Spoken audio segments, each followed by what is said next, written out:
nakasimangot ka na naman. Hindi na kita maintindihan. Kaya ako ganito, kasi alam ko hindi mo na ako mahal. Paano mo naman nasabi na hindi kita mahal? Mahal kita, alam mo yan. Kung mahal mo ako, bakit nakaisa lang? Bakit hindi ka nakatatlo? Mahal kita. Sobra-sobra na nga yung pinapakita kong pagmamahal eh. Sabi mo lang yan. Pero sa pinapakita mo, mahal mo lang ako pag sa pasyalan o sa labas tayo. Alam mo, sa bahay man o sa pasyalan, mahal kita kahit di ko nasabihin sa'yo yan. Mararamdaman mo yan. Sinungaling.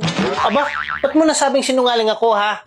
Pag sa labas tayo, masyado kang concern sa akin. Kaya ramdam ko yung pagmamahal mo. Ang hirap mong paliwanagan. Paano mo naman nasabi yan?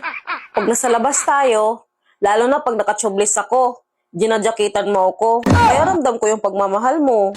Eh, sa loob ng bahay, paano mo nasabi na hindi kita mahal? Binabastos mo ako pag nasa bahay. Hindi ako ganun. Hindi kita binabastos kailanman, tsaka hindi ko magagawa sa'yo yan. Kung hindi mo ako binabastos, bakit pag nasa labas tayo, ginadyakitan? Pag sa bahay, hinuhubaran.